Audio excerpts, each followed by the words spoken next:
For sure. Yeah. And I mean, anything in life, break that shit down into manageable chunks. It's like what we started with, right? Like you look at the vision. Okay, now you know what you want for your life. Now start breaking it into manageable chunks and figure out how to get that shit.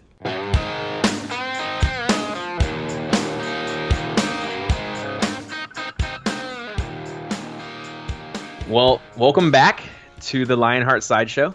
I'm not gonna lie to you, I'm very, very grateful and thankful for all the feedback that we're getting so far for the show, and we've only put out 3 so far. This is gonna be our 4th one, even though we recorded 20,000 million other shows before that have never aired. Maybe we should come up with the George and Rick or Rick and George LionHeart Side Show that never made it. I mean, yeah, maybe that's why this is good, because we've done so many reps that even though it's number 3, you know what I mean? That's why people are liking it. It's like, well, yeah, because we're like cherry picking the good ones. And realistically, that's the truth. I mean, we did a show 2 weeks ago, and we really got done with it. And the next day, I was like, bro, I wasn't a big fan of it, man. I wasn't happy with it. Yeah, and what's funny is once you texted me that, I was like, good, because I fucking hated it too. Yeah, like we were all over the place, and we ended up re-recording, and then people actually said, that was the 2nd episode, and people were digging it. So I was glad we redid it. Definitely, I guess you guys have definitely raised the bar of what we are putting out right now. So thank you guys for that. For sure. But today's show, what we're going to talk a lot about pretty much is Rick just got back from an awesome trip. Not very many people get to experience this trip. Pretty much, especially in general, just nowadays, everyone's so connected to social media, their phone technology, and Rick pretty much put everything down for a week long. And one thing that, if you know what, Rick does for a living with writing and coaching for athletes and doing that, plus running LionHeart Radio and everything else, he lives on his phone. So it was one of those things where I'm pretty sure it was, not only was it a scary feeling of putting your phone down and not knowing exactly how the businesses would run and how your athletes would contact you, and if your athletes could actually handle not talking to you for that week. But even deeper than that, you not being able to get onto social media and you not being able to utilize technology the way you've utilized it to set who you are today, and create a certain type of mindset that kind of puts you in a place of where do I go next? And I think what you pretty much came out and you talked a lot about was it actually helped you pave the right path of where you kind of want to go now. So, you go? Yeah, so I'll give a little bit of background for people that are listening and maybe don't follow me or whatever. So the trip was, you've heard of the group Outward Bound before. They do a lot of stuff with kids especially, and it was a really weird mix. So Outward Bound, a professor from Tuck Business School up in New Hampshire, and a corporate executive coach, actually, they all got together and they were like, we want to make this sort of almost like a transition course for operators because I'm getting out of the military or whatever. And so they asked me to be part of the pilot program. And I was like, yeah, I didn't really know what to expect. They were like, you're going to be a week sailing off the coast of Maine. I was like, well, then, yeah, I'll definitely do it. And but then as it got closer, we started getting all kinds of emails from them. And they were like, hey, just so you know, we're not going to allow phones on this trip. And they just kept kind of adding in the stuff. And I was just like, damn it, well, I've already committed. They've already paid for it, so I got to go. Because I think that's important, because I never would have handed over my phone any other way. It was basically sprung on me, and then I just had to kind of go with it. But what's really funny is when we got there, they collected phones. What I did is I front loaded all my athletes. So we talked a little bit about that. I front loaded all of my athletes, letting them know hey, I'm totally out of pocket this week. And I had a bunch of athletes switching over into a different kind of programming, so it was super important that I communicated that to them, which of course anybody would do. But so basically what I did is I set myself up as best as I could as far as the business stuff goes, and of course I have partners and stuff, so a lot of stuff didn't happen and a lot of stuff did happen, but either way the world just kept turning. That's probably the biggest takeaway, right? Nothing changed. Some emails were not sent out until the next week, but not that big of a deal. But anyway, so I give them my phone, and the first 24 hours, it was a visceral anxiety. I really hated it. I was just like, dude, give me my fucking phone back. It was bothering me. And then I was bothered by how much it bothered me to not have my phone. But you just realize, you wake up and I've had the worst habit. I wake up in the morning and I look at it instantly, and so I'm constantly checking this thing. And like you mentioned, it's hard to get away from because that's the deal with the business, man. I run it from my phone like 90% of the time. But what's interesting is I would say 24 to 36 hours into the trip, definitely by 2 days, I had like transitioned and I no longer like, yeah, I literally had like phantom text messages. Like I felt like it would vibrate in my pocket, but I didn't have it on me. Like that just seems so bad. But 2 days into this trip, like what happened is I transitioned into this like, I would say my happiness relative to where it was normally, it went up. Like I literally noticed that I was happier throughout the day. And I don't think there were a lot of things going on that trip. Like we did a ton of meditation. We slept under the stars every night. I mean, it was pretty uncomfortable. The boat we slept on didn't have it wasn't an enclosed hull. So we literally are sleeping on the deck of this boat just under the stars. When it was raining, like you're just soaked like in your sleeping bag. And Jesus. Yeah, like it wasn't easy. Like the trip kind of sucked and like we had to row everywhere because there was no wind. So we just rowed this boat all over the coast of Maine and basically only stopped to like do some meditation type stuff on like what we want for the future. And I definitely kind of want to go over some of that stuff. Yeah. Just because I think it would really help a lot of people that might need a little clarity. But getting back to your original point, the craziest part was that I really noticed I was legitimately happier every day. And it could be a byproduct of being outside under the stars. It could be a byproduct of just working hard. But not having that phone, it really just felt like I was able to think so much better. Like I guess just without the inputs, like it gives your mind a little bit of like freedom and a little bit of space to kind of roam. And what's even more interesting is I found it so beneficial that like once a month I'm doing it from now on. Like I'm legitimately like going to get rid of my phone for a week. I think once a month and just because I mean, you know, as an entrepreneur, as somebody that creates content, as somebody that writes, how well this goes for us is completely dependent on our ability to form like really good thoughts. Good thoughts, yeah. You know what I mean? And to come up with original content. And I just found that I was able to do it so much better than if I'm constantly have that input in my phone. Like for some reason that like your brain just gets cluttered and you can't think as clearly. I feel like it's that it's funny, man. We're talking a lot about this right now in the class that I'm taking, and it goes back to like creativity and how thinking and language actually has differed from each other in such a way due to the fact of social media's inputs that we do see, and not even social media's inputs, just technology in general. And it's one of those things where we are starting to lack the ability to have creativity as a whole. So it kind of goes back to now that we're giving our brain space from this numb input that we're getting from, let's say, social media, Facebook, or just, you know, the news or however else you want to think about, we can look at it as a whole. Your brain now has a space and the room and the time now to actually be creative in what it's supposed to do. And again, like I said, the byproduct of being outside, sleeping under the stars, right? All that stuff, just your body naturally adjusts to what your environment is. We've talked about that before, right? Like you adjust to what your environment you're currently in, and your body adjusted to the environment you're in. And you got to see it was, again, like we talked about the yin and yang, right? You had one side of the extreme and you went to the other side of the extreme. Now you bring them back together now, and you're now like, oh, I know I need this in my life to create this balance so that I'm able to produce content and become a better human for everyone around me, and to not just be so spastic and not have like my head or think that everything is not going the way I need to be, when realistically it probably opened the doors to a lot of things for you that are going to help you take 10 steps forward now. Yeah, and just to be in the moment. Like for some reason, you know, it's like if you and I are at dinner and we're talking and I have my phone on the table, there's part of me that is constantly wondering if that phone is going off. I'm like constantly checking it. And so it's like I'm here, but I'm not here. I'm there. I'm wherever, somewhere else with my phone. And so I think that's one of the things that technology is kind of ruining right now, is like you lose that ability to be completely in the moment. And one of the guys that led this group, he kept asking me like questions about my past, and you know, so we would go over like stuff about a breakup, and I'd go over stuff about the business and stuff we've talked about on this show, like how it was just a rough year last year. But what's funny is he kept saying, why can't you just realize that everything is perfect? And I would be like, dude, get that hippie shit out of here right now. Like I get it. It's perfect. Whatever, dude. And he kept saying it, and he kept talking to me about it. And so I would kind of get fired up when I would talk about my past, and then he would be like, but why can't you just understand that everything's perfect exactly how it is? Like, everything, you were meant to be in this moment right here. Yeah.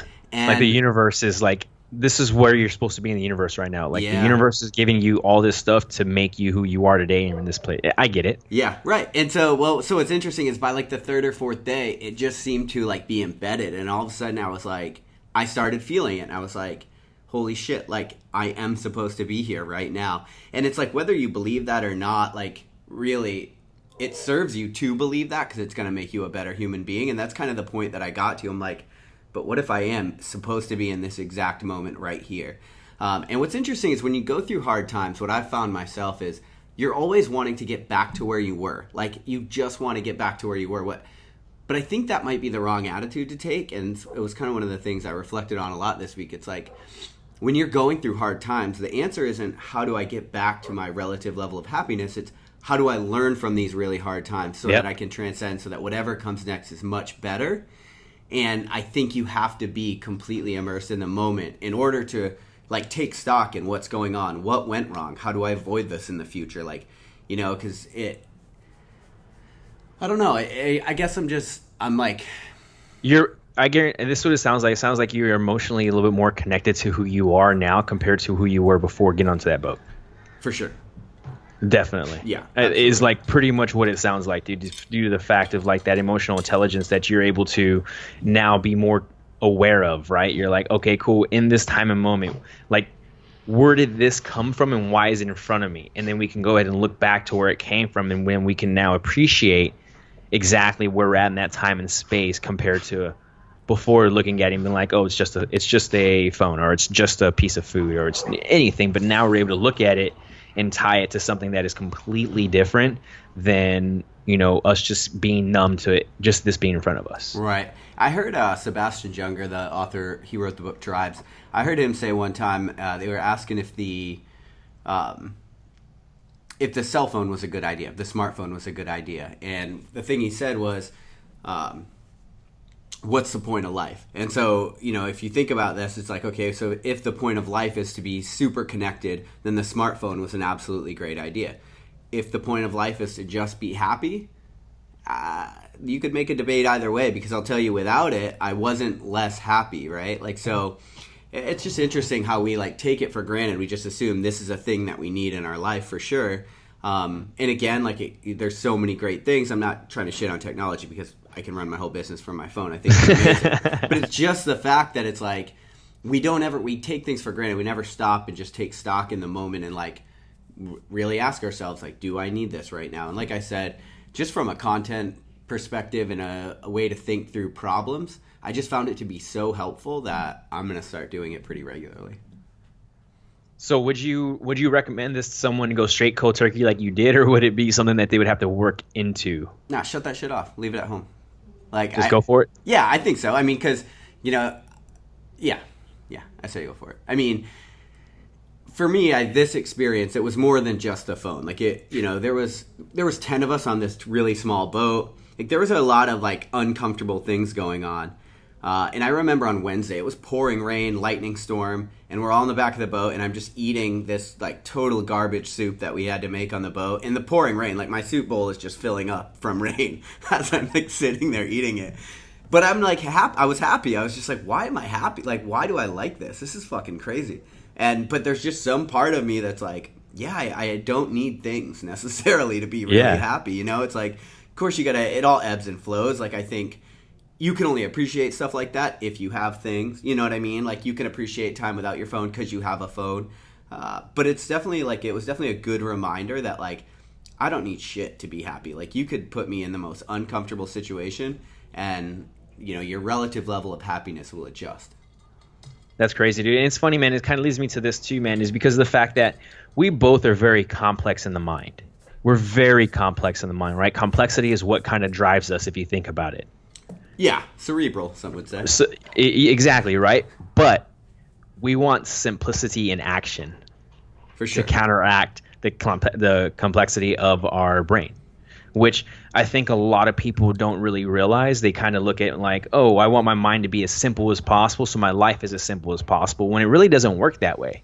Right. if you think about it, right? Like, okay, cool. Well, if I'm going to do something as simple as, the example we can think of is, simple as in like how we put our phone away, right? Like that's a complex issue for you. Like that's why, because it's my live link to my work, my business content, to promoting, to make a living, right? But the simple action you're putting out now is I'm going to put my phone away for a week so that I can overall increase the complexity of my mind, so I can continue developing everything that we need. And I think what I usually see a lot of times is people go ahead and make it more complex in action than it needs to be. So for instance, like you said, I can't get rid of my phone. It's hard to do A, B, and C, whatever else. But then all of a sudden they start thinking like the question I asked you. Would you ask somebody to go ahead and start doing a practice of, all right, once a week you're going to put your phone away for a day, and then 2 days, and then finally we're going to get to a full week, compared to, all right, hey, yes, it's complex, whatever, let's make it as simple as possible. Put your phone away. You can't touch it for a week. Right. Yeah. No, I think so. And I mean, people, I think if you listen to podcasts, like we're talking about you and I, but if you're somebody that listens to podcasts and you get into shit like this, like if you're 15 minutes in and you're still listening, then you're probably somebody that is also very cerebral. So you're always trying to think through problems. And one of the things I will say is like I mentioned at the very beginning of the show, by having a constant input, your mind doesn't have the space to think completely through a problem. And a lot of times it takes more than 20 minutes. Like for me, because it was days at a time, like I really hit clarity around 48, 72 hours. That's when things were like really starting to click. And then, what's interesting is when they gave me my phone back on Sunday, I didn't turn it on. I didn't turn it back on for like 4 or 5 hours after I had it, because I was like, I'm just enjoying this clarity. Like, I'm enjoying the ability to think through shit. I don't want to go through 150 emails. So I literally didn't turn it back on for like a good part of the day once I got it back. That's funny you say that, man. So like, one thing that I'm realizing too right now, while I'm out on the trails for long hours right now, especially with the volume I'm putting in, I won't touch my phone, or I put my phone away for the next 4 or 5 hours. And one thing I've noticed is when I come back now, it's just like, I don't even worry about it. It takes me an hour or 2 hours to really realize, oh, I need to start getting back to doing things. So I think that's a really good point. But you said you wanted to talk about some points of the trip as a whole, and let's go ahead and get into that for sure, dude. Yeah, sure. I definitely will. I think because I learned some things that I think are super valuable for people. But just getting back to that thing you just said about being simple, I scribbled down notes. Like I didn't have a computer or anything out there, but I brought a notebook, and so I was writing. Like at night, I was just writing like crazy. Longhand. I totally forgot that people write with their hands like that. Isn't it amazing? Yeah, dude, my hands were cramping up. I was like, what the hell? But one of the things I wrote is like, wow, being happy is simple as soon as you realize that simple is happy. Like, and that's just something I just kept thinking about, because I'm like in the mornings, I went into this trip and I was pretty tired. Because I had a hectic travel schedule, I didn't get much sleep. And I was like, oh my God, like I'm screwed because I'm not going to sleep all week, I'm sure. And I left this trip just feeling so rested. It was crazy. Like I still feel rested from that trip. And which is nuts because I'm sleeping in the rain, it's like, I don't know. It's not the kind of thing you would think would be restful because you're working hard all day and you're out in the sun all day. But I just really can't say enough for that simplicity. I think it just compounded over the course of a few days until I felt really good. So do you think that it was due to the fact of the lack of input that you were getting from technology and everything else to make your life drive that was in return turned into just a mental reset?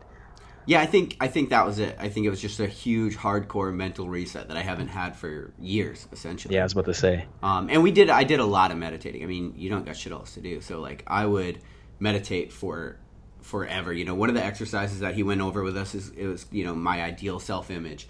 And essentially what he would do is he would go through some breathing techniques to get you super parasympathetic, super relaxed for about 5 minutes. And then he would go into this sort of guided meditation about like picturing your future. Like where do you live? Like you would go through your entire future. Like who is your spouse? Like do you have kids? What are you doing for work? Like what do you drive for a car? What do you see when you look in the mirror in your ideal self-image? And so we went through these things, and what I found to be crazy is I could see it. Like and that's something that's like, I don't even know where these thoughts come from. Like, I don't know where any thoughts come from, but it just comes out of nowhere, right? And it's like, when you get to that state, there was so much clarity, and I'm like, I fucking see exactly what I want for my life. I know exactly what you're talking about, because as you're talking about that, like I start thinking about that in my head now, and I actually am able to legitimately see a full-on detailed picture of like where you're at that time and moment. You know, when you said like picture yourself sitting, looking at yourself, I picture myself sitting inside a bedroom or inside a bathroom that is the master bedroom of my house. You know, and I have granite tabletops for my sinks, and I have 2 mirrors plus. You know, you get to be able to see that kind of stuff and being able to be in that place of where you have nothing else to worry about but that, to where you're able to start piecing every single piece of tile, if you want to say, or piece of that puzzle and picture, to where it just creates this huge masterpiece of what your life really wants to be. Yeah. And you know what I'll say is, like, I have trouble going all in. Like, I'll flirt with the idea of going all in on my dreams, but like really to commit, like, scares the shit out of me. It really does. And you and I were talking about this. Like, I've started getting job offers because I'm getting out of the military soon. And it's like, I know what I want, and I know this, like, entrepreneurial lifestyle that I want, but the idea of actually going all in is fucking scary. It's like, well, what if you fail? What if, there's a million what ifs. However, once you see the future, like, once I saw this, like, image of what I wanted for my life, dude, nothing else is going to work. It's got to be that. Yeah. Like, nothing else is going to satisfy. So it's like, all right, universe, like, we're doing it. I'm all in. Like, whatever it takes.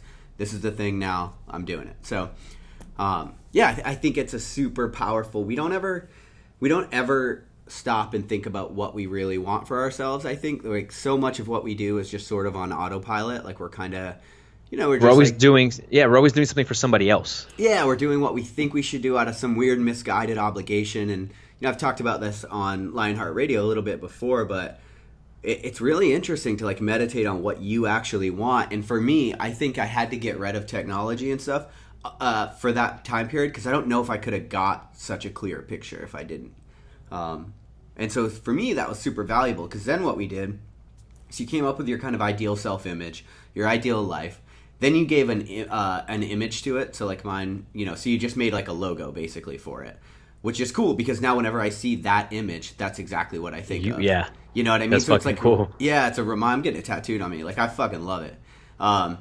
So, like, I see it, and it's like it just brings that whole image back up, and it's super fresh. But then it's like, okay, so now you know exactly what you want for your life. Now let's make it happen. So now the next thing we did is we started, like, making plans. Like, okay, well, what would have to happen in order for this to happen? So you come up with your end point, and then you start coming up with steps all the way in the middle, just like a workout program. Like, okay, I'm going to run a 100-miler, so I know I need to have at least one long run that's this distance, and I need at least this much mileage leading up. You can do the same thing with your life. I mean, yeah, definitely. It's a very pragmatic view, but in my opinion, like, I'm someone that's very visually oriented, so to lay out all the steps for how I'm going to get to my exact life is, like, perfect. And then, life's going to come around, and you ever heard of the cosmic shit? Like, sometimes the universe is just going to take a shit on your plans. Like, we make plans, and then God laughs, and that's, like, kind of the deal. But to just have a roadmap is just so much more. It's, like, freeing, and then it's also, like, makes you way less nervous to go all in on what you really want.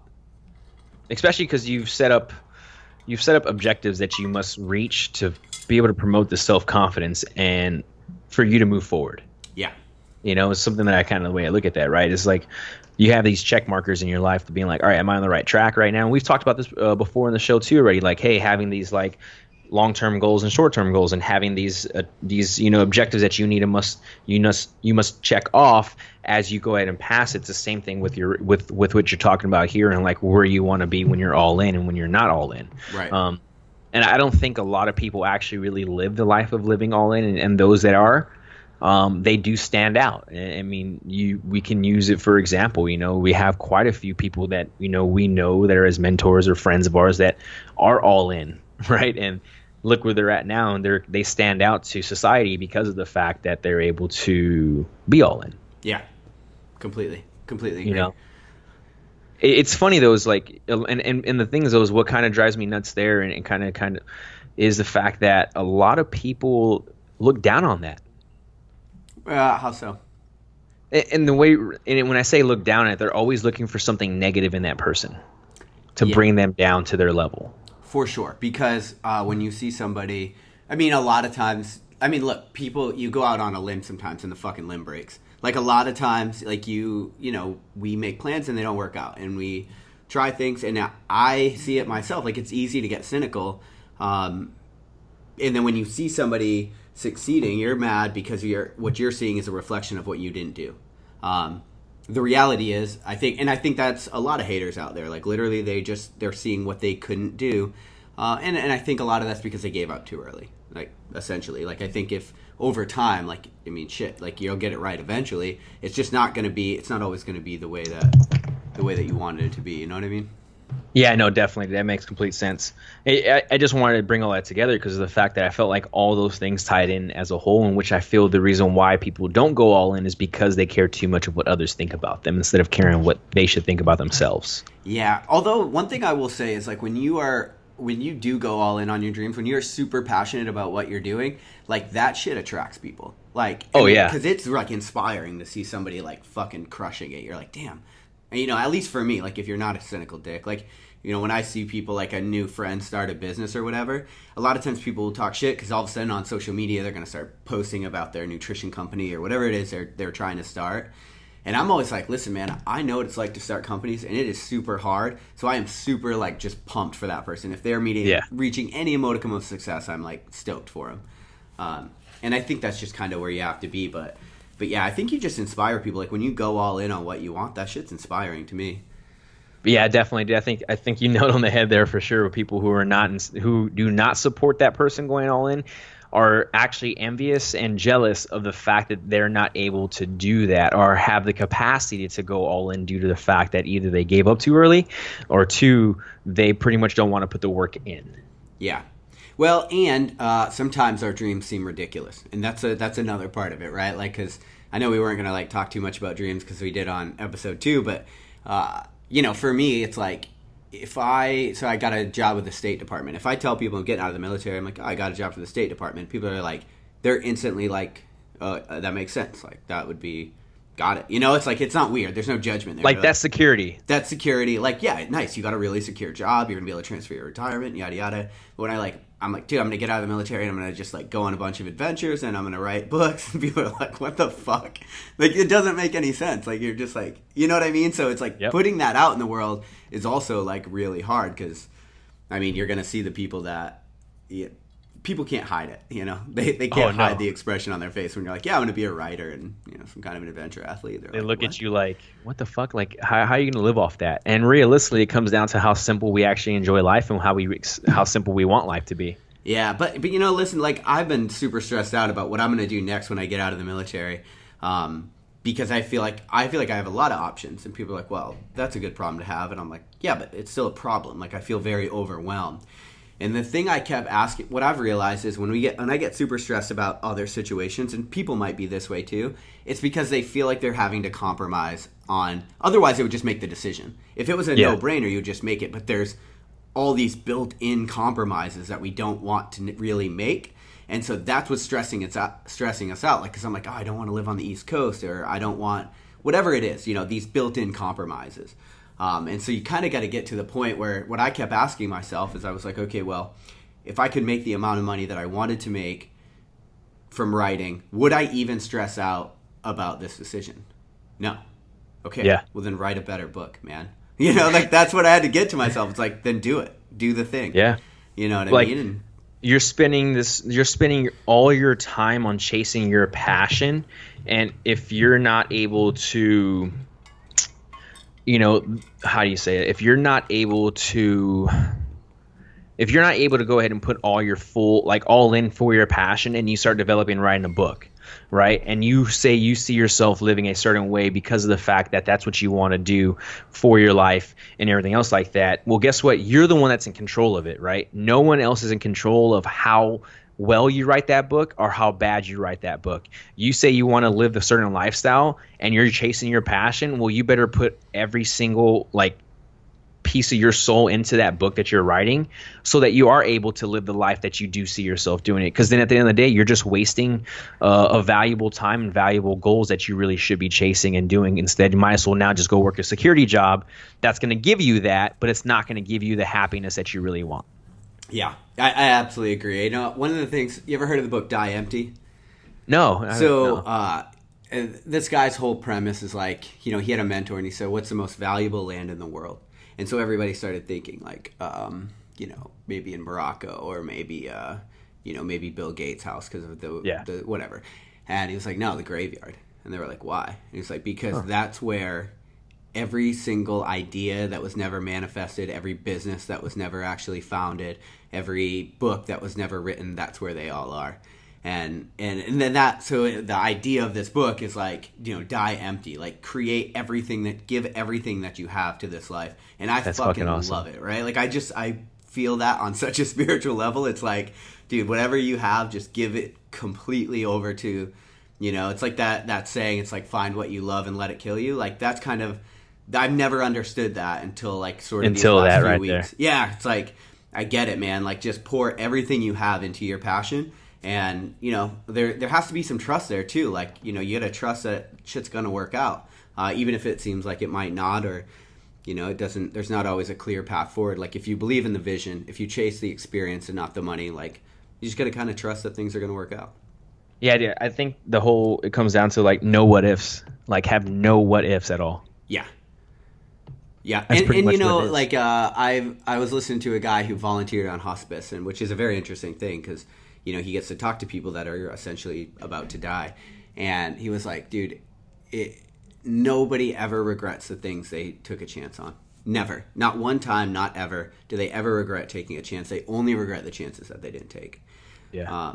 And so, you know, like one of the posts I made right after this trip, you know, we had to get up at like 5 every morning. And there's no shower. You have to shit in a bucket on the front of the boat. Like, there was some really rough stuff going on. But, the way that we would wake up is we would just jump in the freezing cold ocean because it was in Maine. It's like 55 degrees. Fuck yeah. So we would literally, like, you'd wake up just so tired, not, like, just looking down, like, fuck, man. But it's like everyone's doing it. You have to do it. Like, they said we're doing it. So we would, like, we started finding stuff to jump off, like, for that morning wake up. And so, you know, one of the things I said is, like, you know, every single morning I jumped, but I never want to jump. I just know that I want to be the kind of guy that does jump. And so I can't think about it. I just climb to the top of that bitch and I jump off because that's what it takes, you know. And that it was like a very, you know, real thing that was actually happening. Like I'm really talking about jumping, and I'm also talking about all of life. It's like, dude, there's a million things that you don't want to do, but you know, if you want to be the guy that does do it, it's like you have to take the risk. Yeah, you climb up and jump. You know what I mean? That's amazing, dude. Yeah. And so, yeah, and so you know, I left this very recovered, and I'm like stoked to hit the next training block as well. It was like a good thing, and then you know, you and we started chatting about because your volume is really ramping up right now for the 100-miler. Because I was talking like, oh, what'd you do for the 4th? And you're like, yeah, nothing, because I just was like trying to stay super low key and like trying to be as parasympathetic as possible is kind of what I took out of it. Pretty much, yeah. Let's talk about that a little bit. So let's talk about like the volume that some of this endurance stuff is requiring of us, and then how we're starting to recover. Yeah, dude, it's funny, man, is because like I said, man, I've only been doing this longer endurance stuff now coming up on less than only 8 months now, I think you can say. I think I've kind of, since last November, October timeframe is when I started doing it. Like, okay, I'm almost coming up on a year, right, where I kind of got back into like, oh, I want to go and do a triathlon. Okay, cool, let's go from there. And, you know, when I got into it, I didn't expect it to be where I'm at today. I'll tell you that at all. Like, I didn't see myself training for a 100-mile race last June or July or August. That wasn't in my mind at all. Not until, you know, December, January timeframe.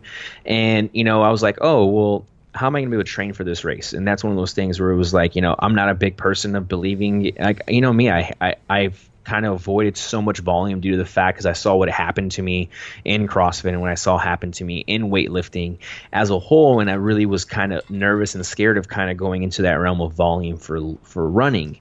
And what I'm actually starting to see now is the volume is not taxing on the body. My body's handling it very, very well. Yes, do my legs get tired? Do I have aches and pains? Yes, I'm human, it happens, but I take care of myself on that realm.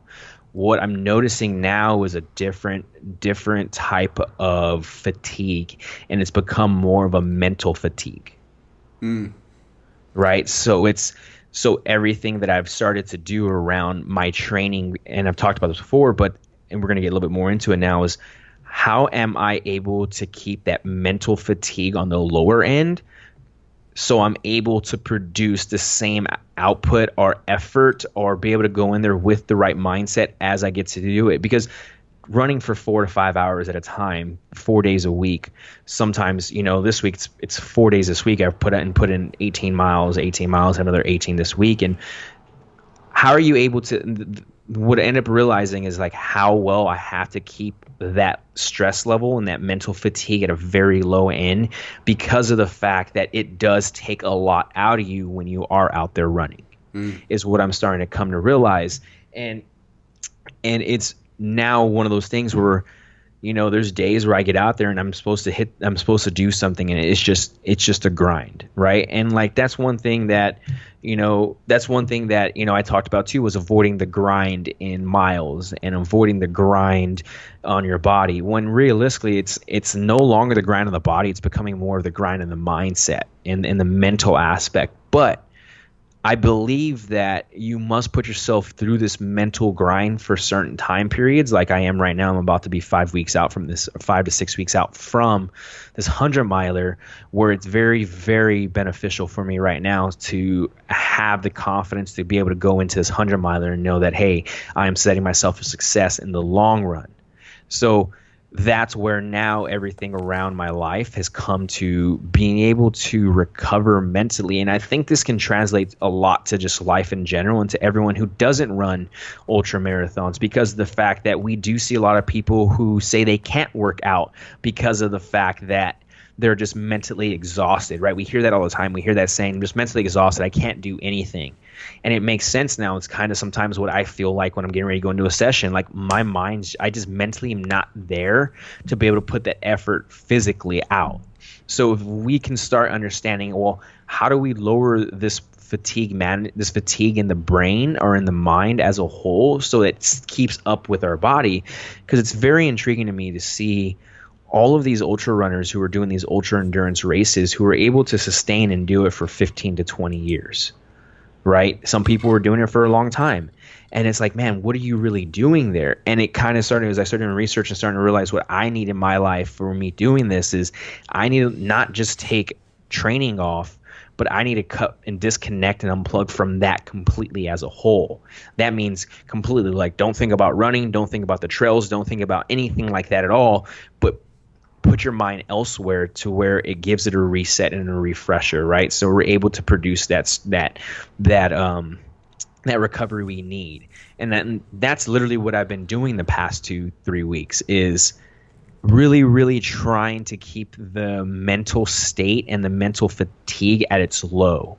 And sometimes it's not possible. And we know that. And being realistically, it's not possible. So what I end up seeing most of the time sometimes, and it happened to me just recently, was this past weekend, I put in a big training week for getting ready for Big Bear. I mean, I put in 50-something miles in 4 days with like close to 10K invert, dude. Like that's a big week for me. For sure. And that's a big week for a lot of athletes, but I had a rest day on Monday, then I had to come back and put 20 miles in on Tuesday. And it was 8 miles with 3K climbing in the morning, and then it was a 12-miler flat terrain. And I'll tell you what, that morning of Tuesday morning, I went and crushed it. I crushed that workout. I was like, all right, felt good. 4 or 5 hours later, I went and tried to do that 12-miler, and I couldn't do it. I mean, I texted you. I was like, bro, I need help right now. Like, tell me to stop being a bitch, and that I asked for this, and I'm in control of where I'm at today, and like I can get through it. And I'm 5 miles in, and I got 5 miles back. I ended up doing only like 9.5 or 10 miles instead of doing the 12. And some people will be like, well, you only had 2 more miles. Why didn't you go those 2 more miles? And this is where I'm going to get to. This is where you have to save things for certain time periods. And if you go dark during training sometimes, or you go a little too far and you over push it sometimes, you won't have it for what your main goal is going to be. Mm-hmm. If that makes sense. Yeah, you got to know when to hold back and when to drop the hammer, right? Like when to just fight through it anyway. Like That definitely matters, because what people, think about, if you think about your fitness like a bank account, like you can't just take. And if you just, like every once in a while, like if you overdraw that bitch, like you're going to be down for a really long time. Yeah. So a lot of times it makes sense to pull back, to leave a little bit in the tank so that you can come out and have a good training day, because it's about the long game. It's not about that day. And what I realize and what I'm learning these past 2 weeks has been that I need to learn how to manage my mental fatigue for the day. So if I know that I got a big training session coming up, i.e. tomorrow I have like 16 to 18 miles with close to like 6K invert. Well, today I know that my energy effort mentally needs to be on the lower end because I'm getting ready to go knock that out tomorrow, when yesterday I put a 30K in with 4K in climbing in. And everything after that was, I made sure all my work was done before I ran that 18 miles and that 4K climbing yesterday. And after that, I was more just spending time with the daughter and just kind of decompressing completely as a whole. And, just enjoying that time to let my mind reset. And then this morning woke up and, was able to get work done, and I was mentally there. And then today I'm supposed to do 5 miles, when realistically I want to save it for tomorrow. Mm-hmm. So what I'm going to go ahead and do, I'm going to go ahead and take my mind off of running and from the trails and go do something different that keeps me happy. Yeah. Right? Something super simple, like, yes, will I go flush my legs on the bike for a little bit? Yes, I will. And then I'll go climb and keep my mind there. Again, what I'm starting to realize is that you're in control of your training. Your training is not in control of you. And if you want to promote success in this, you can't let the training drive your life. You have to drive your training to where you need to be. And that's one thing that I'm learning right now, is that. Yeah. Right. And the thing you mentioned, like, if you're an ultra runner, like you probably definitely understand what you're talking about right now. But man, like when I'm listening to you talk, it sounds like right when I founded Louis Vive. Like, you just get so burnt out, like, because that was a new venture. Like anyone that started a business, anybody that's tried to do anything really big, we talk about that a lot on here, but it's like that grind, like you have to figure out ways to stay mentally in the game. So it sounds like for you, it's about kind of unplugging, which is kind of like what I talked about. It's like just getting somewhere else mentally allows you that reset. Yeah, so, and that's something that I've really taken to heart now, man. It's like, same thing with developing programs. Like if I try and write programming every single day, I see the quality of my programming going down.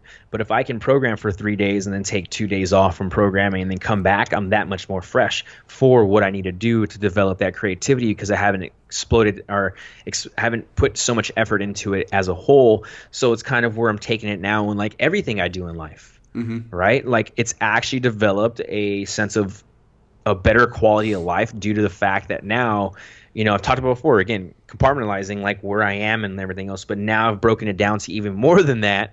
Again, right? Like the complexity of our mind, right? We're trying to boom, boom, boom. And then all of a sudden the simple action of it. Okay, cool. Like I know I need to be here. Like this is what it is. All right. The simple action of it's going to be, all right, cool. I'm going to pull myself out from here and put myself here. So I'm able to develop. And it's one thing that I feel that a lot of people are missing, for instance, like I had a couple of athletes who talked about this past weekend because of 4th of July. They're like, oh man, I partied on Tuesday, I partied on Wednesday, and I feel like crap on Thursday. And I was like, that's fine. Like, I didn't get mad at them. I was like, that's fine. Enjoy your weekend. Enjoy that. If that's what helps you disconnect and unplug and you have a good time, don't think of it as a negative action. Think of it as a positive action. You're living life. Who cares? Like we've talked about, who cares if you drank on the weekend or you drank whatever else, right? Like that's you. It makes you happy. Did it make you happy? Did you have fun with your friends? Fuck yeah, you did. Okay, then. So who gives a fuck? Right. Right. But again, it's a happy balance, a medium, right? Because now it's like, okay, cool. Now I got to take care of my body a little better the next 5 days. Well, think what you just did there. You knew how to balance it out. You're like, okay, I did something shitty for my body for a couple of days. Now I got to get back on it. Compared to someone who is, who is just binging every single day. Right. That's a different story. So it's the same thing with this. It's not about going out there and running every single day. It's about the quality of effort that you can put into it mentally, which leads your body physically to be able to sustain and adapt to what we need to do so that you're able to be successful on the back end of life or the back end of your goal or to be successful of where you're going again, right? It's just that roadmap that we keep talking about. Yeah. Yeah, absolutely. I mean, one of the things I noticed a lot of in the games athletes, like after the CrossFit Games, almost every coach now programs a week off. Like it is part of the programming. You're going to take a full week off, which for a lot of these top athletes is like unheard of, right? They never take even a day off. So you make them take a full week off. Not only are you getting that, restoration and that mental reset, but the big thing for me is like you kind of get that fire back a little bit. Like that happens to me, like even this week, like when I was away from the podcast, I haven't been doing as many interviews lately. And so I had this full break, and now I have like a full media calendar. I'm like, I can't wait. Like I have so much content I want to get out there. And so just having that mental reset, it relights that fire. Well, it's funny you say that too, man. It's because like, with doing ultra running and stuff like that, right? Like I've found that this is it's not just a fitness venture for me. This has become part of my life of like, it's actually needed for me to be, to stay sane and not to do other things, right? Like for instance, it's helped me plug in holes that used to make me numb, and now it gives me life. And it's one of those things where it's like, we need to have that in our life. We need to find something that does that for us. And I'm not saying go look for fitness, right? Like I'm not saying to go, because fitness as a whole, weightlifting, CrossFit, anything like that, running, like those are all great fillers that promote happiness. But one thing also too, if this starts becoming more of a chore and work for you, then guess what? You need to take a step back and reset from it so that it becomes the fire and that passion that you care and you love about again at the end of the day, because a lot of people don't look at it that way, right? We have people that are obsessed, and like even now to this day, dude, like athletes should be taking 3 to 4 weeks off after a big competition. Like I'm not going to lie to you, bro. After the 17th, 18th, guess what I'm going to do for 4 weeks? Nothing. Fucking right. Nothing. Yeah. I might go for walks. I might go rock climb. I might go for a swim. Yeah, just shit you enjoy.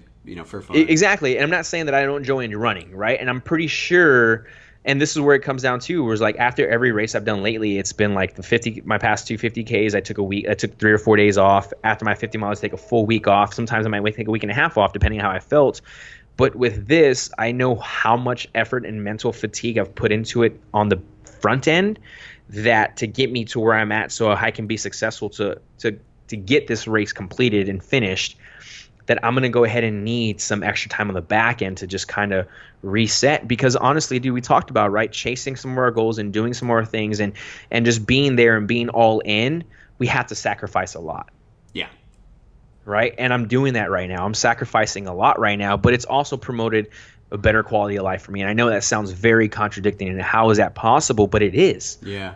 It's like really, really like, okay, I have to be on the trail for 4 hours tomorrow. Okay, cool. Well, now my time with this person or work time or whatever else and everything else like that has become present. Like I'm fully in now, and that is it. It's only me and you right now, and that is it, right? Like it's developed that kind of quality that I've never really had in general. So I can't be upset of being all in right now. And that's, again, taking a learning experience, right? Yeah. Taking this sacrifice that could be a negative, and now I'm turning into a positive to where I see where I'm going, And it's one of those things where it's just at the end of the day, man, it's like, how am I handling this volume, and how am I able to stay there mentally, dude? Is like, I really just disconnect from that in general, right? Because the fact that if you've never been outside for 4 hours or plus in general, being out in nature is very stimulating. Right. It is. It is very, very stimulating. And if you're exerting yourself to a certain extent, that stimulation from nature and the way you're exerting yourself does take a toll on your system. It does take a toll on the body, right? And what we need to understand now is like, okay, cool, we have to look at and balance it as a whole, because if we don't, then something that we found as love ends up turning into something we hate, and now we can no longer be all in for that thing. And I think that we should be all in for a lot of things we do in life. And again, we talked about before, people are just afraid of doing it, and that's kind of where it's at. Like I do what I need to do so I maintain the level of being all in at all times. Yeah, I agree, and I firmly believe like how you do one thing is how you do all things. That's something that really has become clear to me in the last year. And so, yeah, it's the same idea. It's like, how do you approach training? How do you approach work? How do you approach relationships in your life? Are you all in, or are you not all in? And so, yeah, I completely agree with you. When you look at your training schedule, I'm wondering how is, and this is less related to what we're talking about, but how is your hormone production? Like, how are you handling that part of it? So that's a really good question, right? So if a lot of listeners didn't know, for about 3 years, I was actually taking test therapy that I was getting administrated.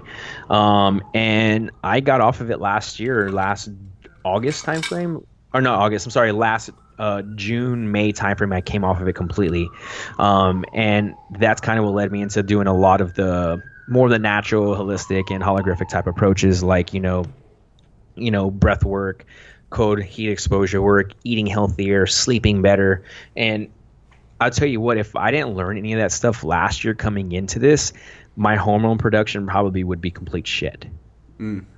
Because of the fact of now I know what I need to be doing, so I stay there in that realm. And for instance, are there time and moments where I've noticed like my sex drive is a little bit lower due to the fact that I've put in a huge week? Oh yeah, definitely, right? And then also to, just notice if I'm hungrier, right? Or if I'm not hungry. If I notice I'm not that hungry, I know that I'm starting to become overtrained a little bit more than I need to be. But if I am hungry, I've noticed that, okay, cool. And what I've noticed too is my sleep quality, actually, no matter what I do, no matter how I approach it, no matter how my routine is, I'm still having trouble sleeping. And these are all 3 good signs for me to notice and manage my hormone levels and where I'm at in general. So again, it just goes back to, again, like really trying to ease myself in with the management of effort towards different things so I'm able to put it in. And, so the question probably might be next is, the other thing about that, if I heard that is, okay, well, what are you doing to get yourself back to be able to sleep better and get the sex drive back up and to be able to be hungry? Guess what? I cut out the stressor that's causing it. I lower the effort in it. Right. It's that simple. Like, if I know that that's the main thing standing out right now, that's the only thing that I'm increasing in my life right now compared to everything else around me, then I can control it. Same thing, right? If I have that going on and have work going on, I'll use, for example, like we just dropped all our new programs on the Softly app for a number of our new teams, or for a number of our teams. Well, I had to develop all of them, 4 weeks ago, and got the templates out and my coaches, and we had to oversee it. And then last week I had to literally do live feeds every single day for each one of the programs. Plus I was having to run. Plus I was having to train. So what I was having to do was I was having to manage my efforts in what I was doing. Even when I came in, I would sit here and talk for an hour on Instagram for 5 days last week. And this week I've done no live feeds. Right? So like, okay, cool. I did a whole bunch of craziness last week. Here's this. Now I just tax my system with physical effort due to training, and mental fatigue due to training, and then mental fatigue due to work, plus everything else in life. Now this week I kind of managed what I'm doing there, and that's kind of where I've gotten to, like, okay, what is the main standout stressor that's causing me to do this? Let me try and mitigate, trying to lower that effort there so I'm able to see some rise in everything else. Sure. And that's kind of where it's gone to, man. It's like, cool, I need to sleep more. All right, sweet. Then I'm going to go ahead and try and take naps during the day, or I'm just going to go ahead and do more breath work. I'm going to go ahead and meditate so I can, right? Like I might need to do longer hot showers so I can get into a parasympathetic state, right? All those kinds of things. Okay, cool. Well, I need to start eating a little cleaner this week to help with my nutrition so I can lower nutritional stress in my digestive system. Cool. I really can't handle the sex drive. Like that just comes back naturally. But everything else increases, and all of a sudden now I start seeing my hormone production, my hormone levels, and my homeostasis in general get back to normal. And it's, again, everything that I'm doing there is now helping out what I need over here for, i.e., my high volume of training right now, right? And it's just one of those things where I think, being able to educate people, to be able to be aware of what they're really doing and how to manage all of that. Because, again, like you said, it's all a bank. Right, we have a savings account, we have a checking account, and unfortunately in life we don't get credit cards for our training efforts and our physical and all that good stuff. So it's like, all right, cool, like I need to make sure I have some stuff in the savings, right? And I need to make sure that my checking account is not getting too empty, and if it is, I need to kind of tap into that savings account. But how do I earn more money into it, right? How do I earn to raise my checking account so that I'm able to continue living a higher quality of life? So, and again, it goes back to the same thing, dude. Like the 4 weeks off after the 100 miler, like that's going to be the goal. So I can reset everything. Because I know I'm not at my normal. I understand that I'm not at my normal like I usually am. Mm-hmm. But that's just part of what we're doing. Yeah, and it's like we talked about a couple weeks ago, depending on the size of what you're trying to do, the size of your dream, like you're going to have to, there are things that are going to get sacrificed in the meantime. So if you're very realistic about what those things are, and sometimes it's your hormone production, like sometimes, you have to, these things are just, they're going to ebb and flow with how much effort you're putting in, but you have this like off period that it's like you're going to get to. And then the other thing, like you remind yourself of why you started, like remind yourself about the vision, the goal, the standing up. That's why when I texted you, when you were hurting that day, I was like, just think about being at the finish line of that 100-miler. Like for me, that is like one of the things I always think about. And I'm like, yeah, but think about why I started in the first place. Think about what it's going to be like, how incredible it's going to be once I finish. And so I find that helps quite a bit too. And it's the same thing too, man. This goes, and like we're talking right now about my training right now because it's the next big thing for me. But this also goes just in life, man, is like, being able to understand that certain parts of your life at that time frame are not going to be sunshines and butterflies, right? And and rainbows and everything else like that. And understand that time moment's going to be like that, and it's okay. Right? And you take control of all. See, and this is an interesting thing. Like, it's okay to suffer. Like, it's okay if it sucks. And that's, something that I think sometimes we lose sight of. We, think that the goal is comfort, but that's just not. Like, for me, you got to figure out what you value. And, maybe sometime we'll get into my new book because that's kind of what it's about. But you got to figure out what you value. And so for me, I value growth. I don't value comfort. So when I find myself in uncomfortable situations, it's easy, just like anybody else, to want to get out of it. But you have, it's like, okay, but am I going to grow through this? Then it's okay. It's okay to be uncomfortable. It's okay to be cold. It's okay if this sucks. It's not, the point isn't to be really comfortable all the time. For me, the point is to grow and to, manifest these things in the world that I want. It's not to be comfortable. That is just going to happen sometimes, and it's going to be, you're going to be uncomfortable at other times. It's like, even when, you talk about your training, it's like, the goal is to run 100 miles, not to be comfortable. So if you're in the middle of training and it's starting to suck really bad, of course you need to, you need to keep perspective and make sure you're not running your body into the ground and stuff. And you also have to just kind of come to the realization that it's like, okay, well, this is what I signed up for. The goal the goal is to fucking finish a 100-miler, to do something great. It's not to be comfortable every single day. If you want to do that, go work at fucking Kinko's. That's not what we're doing here. It's one thing too, man. It's funny you say that, is because I've been into some dark places mentally, right? Not just from growing up, but from going through different selections, going through schools and getting myself into CrossFit and weightlifting and learning how to push into those dark places.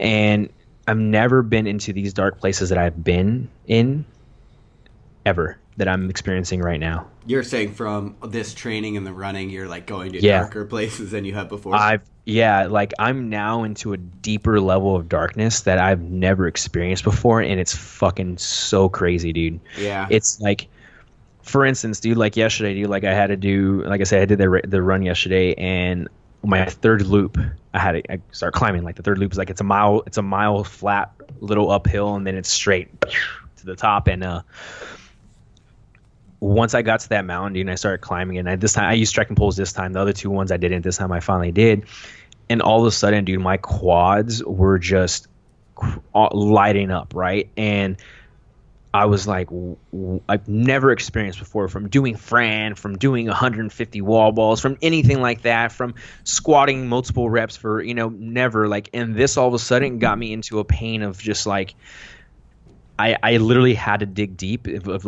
getting dark into the mind of just keep moving. If you stop, it's either going to hurt more or you're going to have regret, right? You've gone already almost 14 miles. You have this many miles left. You're almost done. It's that easy. You're on the back end. Just keep moving. And as I continue climbing the mountain, dude, my legs went numb. And I don't know if you've experienced that before, though, but my legs just went pure numb. And it wasn't the fact of painful numb. It was just numb to where I knew they were there, but they just got to a point where they just kept moving. Yeah. Yeah, I've experienced that for sure. I mean, dude, there's something about suffering that's addicting. And that are like that get into sports that make them suffer, like they just become addicted, and it's that weird thing of like, why do I like this? Like, you know what I mean? And it was a super dark place, dude, that I've never really experienced. That like, it's not that I drove myself. Like, okay, I did put myself in there, but it wasn't like I did that right on purpose. It just naturally happened from the state I was in. Right? I was like, okay, this is fine. Like, I just got to keep moving forward. Like, I'm not hurt. I'm not broken. Nothing's going on. It's just a sign saying that your legs are tired. Like, of course they've been tired. They've put in almost 75 miles in the past 7 days with close to 20K in climbing. Like, what the fuck do you expect? Right. Right? Like, it's part of it, right? But I was like, my feet don't hurt. My body doesn't hurt. Like, the only thing that's telling me to slow down or telling me to stop and just rest is my mind. Yeah. Right? And I was like, okay, cool. And I finally was able to go a little bit darker, and all of a sudden it was like, oh, your legs are numb now. Like, your body just became accustomed to that level of pain that became your normal. Yeah, it does. Your body adjusts. Like, your body will definitely just adjust, and you'll be okay. Like, that was, I mean, I have a very similar experience. Like, I've been through selections. I've done a ton of hard shit in my life. But, man, the first time I ran a 100-miler, like, I was put so fucking deep in the pain cave that I was just, like, reeling mentally for, like, weeks after that. Like, what the fuck was that? Like, why was that so hard? And that's what's happening now, too. Yeah, so there's just something about running that I think it has the ability to put you in that super dark place. And like, I'm not taking it granted. I'm not taking this away from other athletes who do CrossFit, weightlifting, mountain biking, or any of those kind of sports at all, because those are all their own separate beasts as a whole. But for some reason, though, like, being on your feet for that long and knowing that, hey, like, you're doing this, like, it's a wholly different plane. I'm not saying you're trying to tell people to go run, because I don't want to do that. Like, right. Find your own addiction and find your own thing. But it's one of those things where, like, I'm experiencing so much new darker places that it scares me, but it also makes me excited for the day when it comes that I got to run 100 miles. Yeah. Because of the fact that if I'm experiencing this now, am I going to be able to experience even deeper when I get into the 100-miler? Like, yes, I am. Yeah. And it's like, it's fucking addicting and scary to know that I'm going to be able to be in like, we're like, people that do this, like, people that do ultra running that race 100-milers for fun are fucking insane. And to train for it are fucking insane. It's what I've come down to, dude. It's just unreal. Yeah, I agree. And you know, like, one thing I've noticed just from my own experience is, like, dude, the pain cave is endless. Like, there isn't an end to the pain cave. It just gets deeper and deeper and deeper. And, like, you know, it's like, you know, sometimes the pain goes away. Like, mentally you can get to a point where the pain will fuck off for a little while, but it'll come back, and it'll come back harder. And then it'll go away for a while, and then it'll come back stronger. You know, someone said this I posted that photo yesterday of me climbing the mountain. I was like, you know, put this in, and I was like, starting to realize it makes perfect sense now why certain people chase this type of just rush. Yeah. And someone goes, I ultra run because I want to get comfortable being comfortable in that place. And my response was like, why get comfortable there? Why not just be uncomfortable into a newer place that you just went into? Because now, you know, you think about it, right? Like, your legs are just hurting, your feet are hurting, right? And you know you got 30 more miles to go, and you keep moving. All of a sudden, that new norm becomes a new place of unknown and uncomfortableness that you are now pushing further in. You're like, oh, my legs went numb. Let's see how much more I can push now, because, I mean, I feel them, but my pain level just kind of went away naturally because of the fact that I just became a norm to it. So let's go and push it again to see what happens. Yeah. And being comfortable there. And I think that's where a lot of people take the mistake of, like, oh, I want to get into that place mentally, so I'm comfortable there. And it's like, we should never be comfortable in any kind of mental state because of the fact of what we should expect, and we don't know what to expect. Right. Yeah. You know? Yeah, and it's weird, man. Like I said, like, there's something addicting about that sort of suffering. I got a buddy who did the Appalachian Trail through, and when he finished, he did it, you know, like 6 months or whatever. When he finished, he was only home for like 4 weeks or something, and he was like, I fucking can't do this, I'm out of here, and like went and started the Pacific Crest Trail. Like, legitimately was just like, I don't know how to do normal life now. And like, you just get addicted to that, like, moving forward, that constant progress, having a goal every day, you know, suffering for something that means something to you. Like, that shit is powerful, and it's compelling. And so people, you know, they just get addicted to it, and here you are. here I am. Yeah, well, you're a big reason why I've gotten addicted to it, so thank you. I think I got that for a lot of people. Yeah, no shit. But the question that I did get though, that I told that we would answer is, what is a mental conversation that you have with yourself in that state? That state of uncomfortableness. Yeah. What? So kind of getting your 2 cents on it. I forgot who it came from. I got to get his name real quick. But I think that was a really good question. And then the next question was, what was the mental prep that you do for that kind of volume that you're going to be going into, i.e. for what we're talking about right now? Yeah. So, I mean, the mental prep, like, that's kind of what we've been talking about a lot right now. But, I'll be honest with you, like, I'll just unfiltered, like, I'm really tough on myself mentally. Like, I tell myself, don't be a bitch. Like, really, I do. I'm like, that's what I tell myself. I say, don't be a bitch. You've been a bitch before. That shit ain't going to fly anymore. Get to the fucking finish line. Like, I get really hard on myself. Because for me, it just works. It's just how I feel myself. I get it, like, self-compassion, whatever, but it's what works for me. And so, my mental conversation with myself is, I'm like, I'm not nice to myself. And to like caveat off of that, dude, I'm the same exact way, right? Like, I believe in action has a reaction, right? And I use my runs and training like that when I get into that place, I use it and be like, you know what? I deserve this. Yeah, I do too. I deserved it.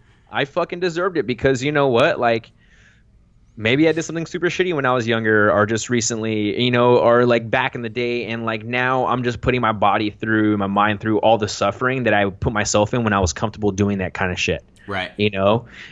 Or it's like, oh, I put myself in this position. I am the one that is in charge of this and I can take it. And I can take this and walk away with it and just be like, oh, that was an easy session. Or I can go ahead and be like, no, like you deserve to be in this position, in this place, in this space. And no matter what, you're just going to get through it. Right. And then you also, like for us, we come from a realm of having military and the buddies that we've lost and we've seen, do those things and who are not able to do what we're doing. So it's like, you know what? This is for them too. I'd rather suffer for them because they suffered already too. Yeah. And they're probably still suffering. So I'm going to continue suffering with them. Yeah. Yeah. And I mean, you got to know your own psyche to a very, you have to know your own psyche, what you respond to and whatever. And like, I just know like that is what I respond to. It's like, I'll talk shit to myself, like maybe I ate bad. It's like, oh, you want to eat like shit? Good. Now you're going to pay for it. Like, that is the kind of thing that fuels me. And so until I find something else, stick with what works, man. I mean, when I text you at that rock, like I text you and I like, you didn't respond back, but I sat on that rock for like 5 minutes and I sat there and I was like, I literally sat there and just told myself, I was like, you asked to put yourself in this position. You signed up for this race for a reason. You don't you get up and keep moving. Yeah. If that means that you have to run for 30 seconds and then walk for a minute, then run for 30 seconds and walk for a minute, and then hopefully get out of that 30 seconds and run for 45 seconds, I was like, but you're going to get back and you're going to continue moving. And this is not the end. You have now the rest of the week to train. This is just a part in time in this moment. It doesn't define who I really am. Right. Yeah. I mean, I was running this morning, dude, and I had a rough 4th of July as well. And, it was hurt. I was hurting so bad on my run this morning, but it's like fuck you, dude. This is what you drank all week. Fuck you. You're gonna suffer. You know what I mean? And so I don't like it. Just you got to know what works for you, I guess. Yeah, you definitely. Yeah, it definitely comes down to the individual base of like what really works for you and what doesn't work for you. Yeah. It's just one of those things, and it varies for everyone else. Like what we're saying might work for us, and some people it doesn't work. So yeah, dude. And then the next one was like, how do you mentally prep for volume? When you're training for your 200-mile race and all those other races and everything else like that, like mentally prepping for a week of training, like that's actually it was a really good question. And I had to think about it because of the fact that it was one of those things like, well, how do I mentally prep for it? Yeah. I mean, for me, I think about the end a lot, like that whole, like I said before, like remind yourself why you started. Yep. And another thing that I do a lot is like I allow myself days for therapy. Like sometimes I have like a 3-mile run scheduled, or well, probably not that short, but like a 5-10 mile run scheduled. But I'm like, today it's not about that. Today it's about shutting off and just going out. Like, I just need to work through some shit mentally. I don't bring my phone. I don't bring headphones. It's just therapy. And those kind of miles, like, they keep me feeling fresh. Like, they keep me, I'll finish a run like that and I feel like I worked some shit out. It's like, damn, okay, this is why I love running. You know what I mean? And so for me, that's kind of the way I approach it. Gotcha. No, that's pretty good, man. Like, I know for me, it's the same thing. Like, I envision myself again, like, being in the race, and I envision myself, you know, seeing everyone that's supporting me and being by my side, and, you know, those kinds of things. I help develop external motivators that are also not just my internal motivators. And, you know, at the end of the day, it's just like, all right, hey, this is what's going on. And then I break the week down to just a day. And then when it's time to get after the miles and get after it, it's like, all right, I'm going to take this, you know, depending on where my mental state's going into that day. It's like, I'm either going to take it by 1 mile at a time, or I'm going to take it an hour by at a time, you know? And right. It's kind of one of those things where I just break it down as a small goal and just let it build up for me instead of trying to look at the whole piece. Because if you look at, and we'll use example, if you look at 100 miles as 100 miles you got to run, it's going to be fucking super miserable. And one thing I'm learning now is, like, you just got to take it either an hour at a time and just work through that hour, or work through that portion of the course that you're on right now. And that's just pretty much kind of what it is, man. So yeah. That's where I've kind of gotten with that whole mental prep for the volume coming up, because I know it's a lot of people probably have the same problem, I think. For sure. Yeah. And I mean, you know, anything in life, break that shit down into manageable chunks. It's like what we started with, right? Like, you look at the vision. Okay, now you know what you want for your life. Now start breaking it into manageable chunks and figure out how to get that shit. Yeah, it's funny, actually. The coffee shop I was at, was it Monday? Yeah, Monday was the coffee shop, and one of the girls asked me. She was like, how do you run so much? And I was like, you want to know the real answer? And she was like, yeah. I was like, I break it down during that portion. So let's say I'm climbing a mountain that has a 2K in climbing. Well, I only take what I can see in front of me and I work through that. Mm-hmm. And then I go ahead, and as I can start seeing more, I start working through that. And as I start seeing more, I start working through that. I was like, I don't look at where I have to be. I look at where I'm certainly in that moment, and I work through it. And the next thing you know, I'm working through something else. Next thing I'm working through something else. And I was like, it's a lot like life, is what I told her. It's like, it's a lot like life. I was like, why worry about 10 years from now when you have to worry about working through where you're at right now? Right. Because if you're not able to work through where you're at right now, there's no need to be worrying about where you're at 10 years from now. Yeah, right. I like it. Yeah, dude. But yeah, just kind of going into it a whole. I love the fact that we were able to go into your story and kind of open us up and set us up for a lot of just understanding, like, what the mental reset is for everybody, and they need to find their own reset to be able to develop these skills and manage their fatigue mentally, so that they're able to live this life that has high quality and happiness and fulfillment, and promote creativity and critical thinking skills. I think that, you know, this unplugging once a month is huge, man. And I think I'm going to go ahead and take that from you and see how I can manage it and fit it into my life. Because again, not everyone can just go and cut out for a full week, you know, how to set up the week prior to get yourself set up, and looking at, you know, what is reality compared to what you really want, you know? For sure. Yeah, cool. We'll find a mental reset, and we'll see you next time. Laters, guys. All right, later. Thanks for listening to LionHeart Radio. I hope that the information from today's show will make you fitter, happier, and healthier. For the show notes of this episode and every episode, head to www.lionheartrad.io. Yep, just like LionHeart Radio. And please, if you have the time, head over to iTunes and give us a 5-star rating. It really helps us to know that we're on the right track and delivering you reliable information and value. As always, feedback is welcomed. If you have any comments on the show or would like to suggest a guest, send me an email at rick@luavive.com. That's LUAVIVE.com. Thanks for your support, and we will see you next time.